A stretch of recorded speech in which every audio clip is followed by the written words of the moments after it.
Welcome back, crafters. We're up to episode 3 of our escape rooms in survival.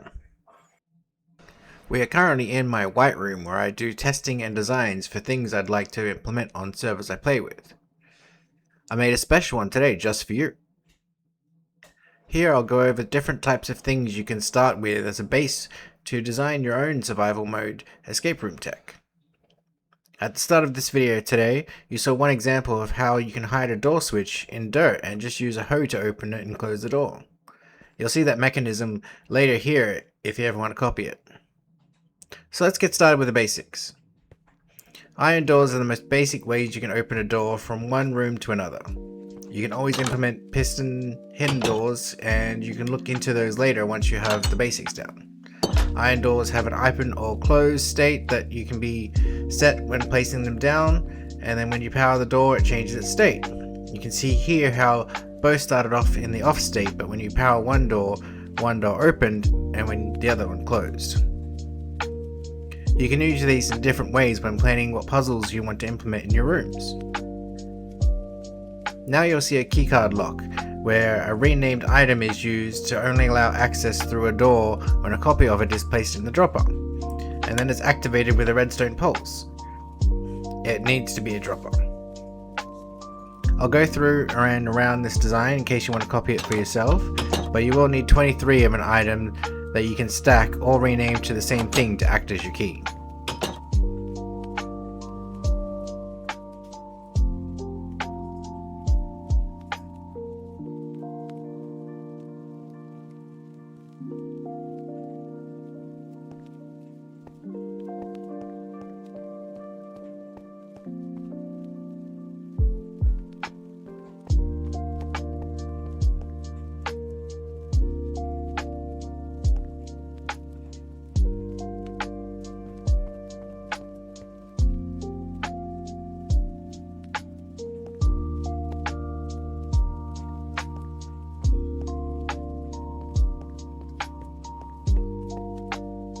I set a pressure plate going back through the door, as the button is only on one side, and if a player needs to backtrack due to a clue they didn't see, it's easier this way.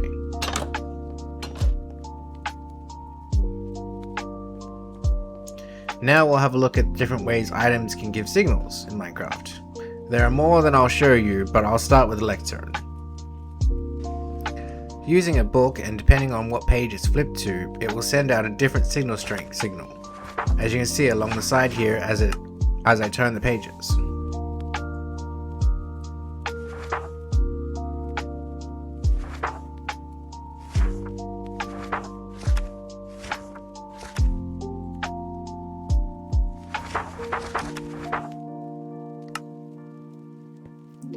The amount of pages in the book are also important. As you can see here, flipping the pages has a larger reach per page, as there are only 4 in this book compared to the 8 in the previous book.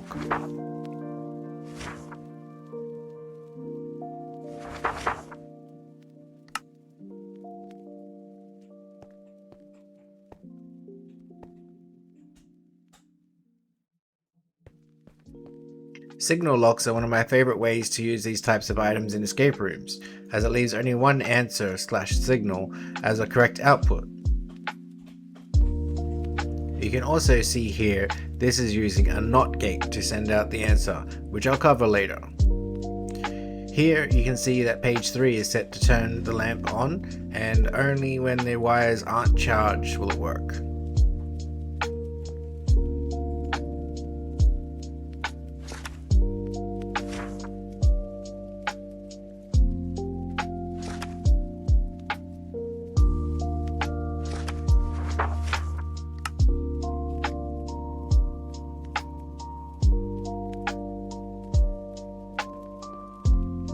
Composters are another example. I'll show you with bread that as it fills, the signal gets stronger until it tops out.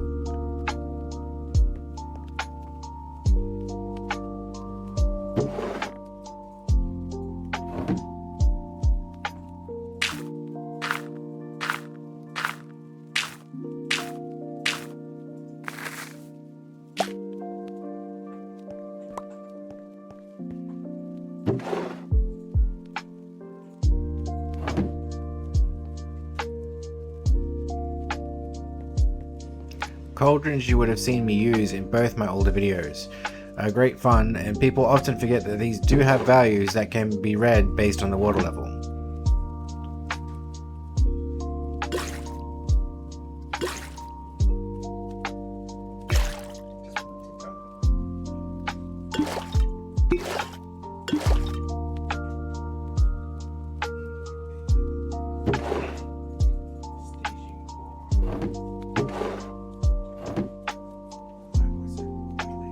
Bookcases are a newest item that can also be used in redstone signals based on the last location interacted with in the case.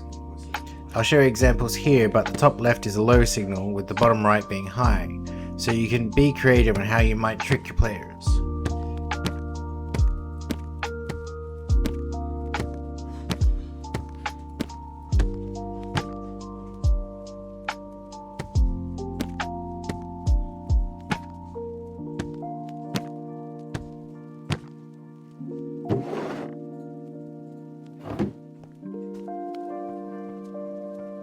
Item frame signals are fun to make combination lock setups with, as it almost feels like turning the old dials on those classic safes.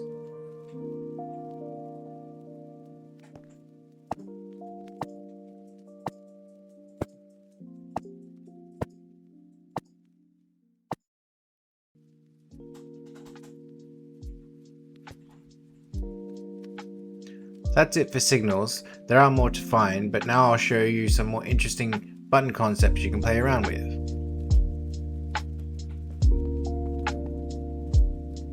This redstone torch one will have the player placing a torch on a certain spot on the wall that will then pulse to trigger off pistons, which you can add puzzle concepts or other clues to pop out.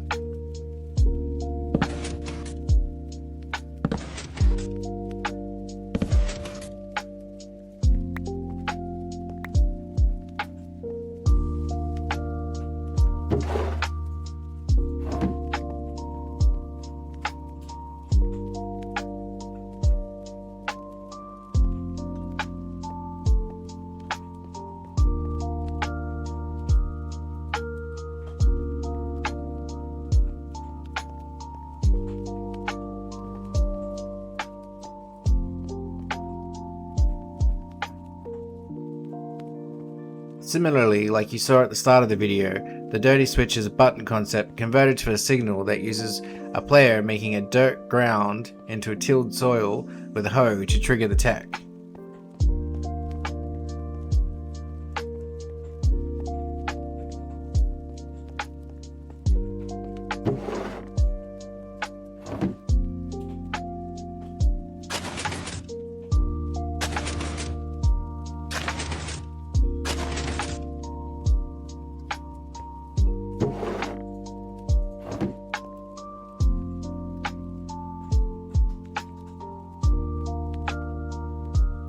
This next one is redstone dust, similar to the torch concept that when you place it on the block, it triggers the mechanism to fire.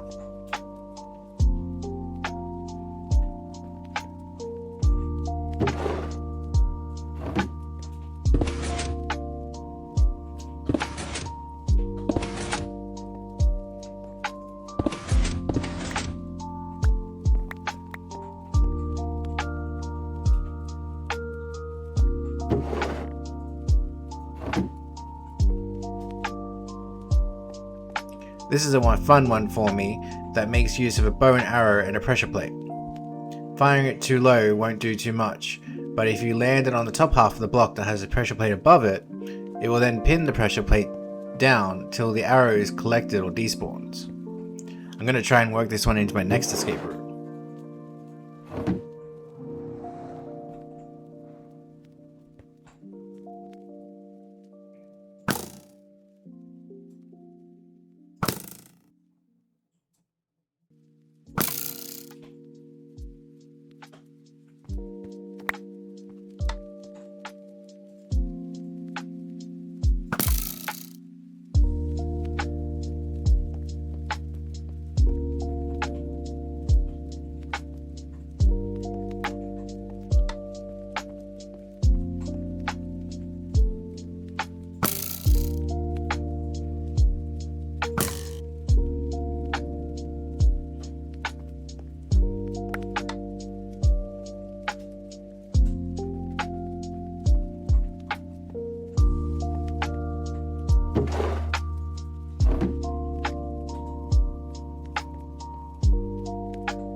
This simple tech here is how you can change a simple pulse, like a button press, and make it into a signal to keep a door open or closed.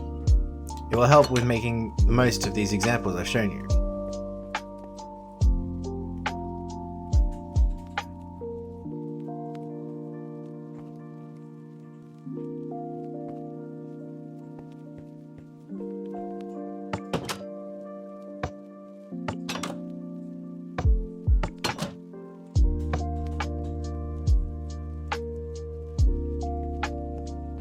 Lastly, we go into logic gates.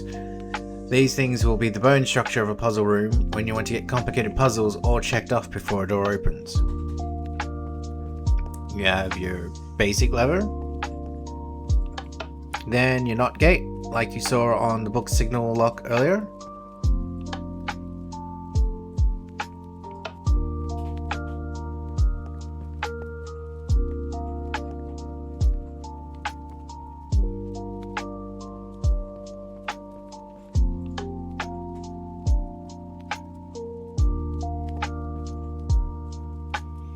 All gates work when any of the multiple inputs are on and are only in the off state if both aren't on.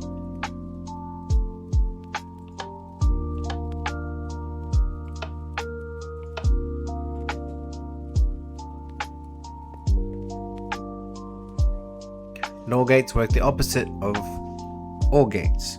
It will remain on if both signals are off, but will turn off right away if any signals are turned on.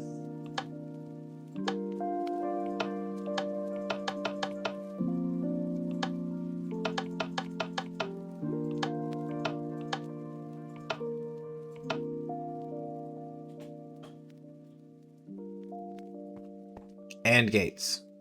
These are my favorite to intertwine into my rooms as it checks for both inputs to be on before turning itself on.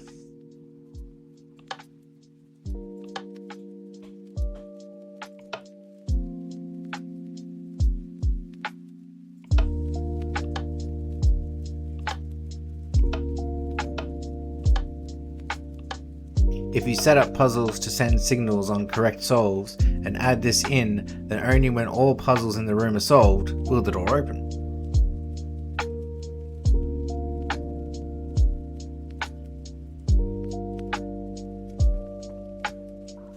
NAND gates are the opposite of what you would expect and would turn off if all inputs are on.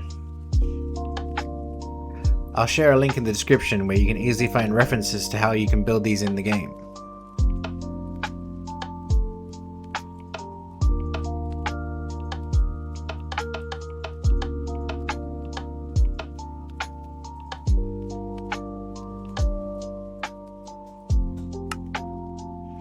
Now we're near the end. If you check in next week, we'll start showing you the making of an escape room on my current server, room by room, week by week, so you can see the thought process I put behind the tech and the design of each room in the game. That's it for today, and I hope I've inspired you. Now get out there in your Minecraft world and build, build,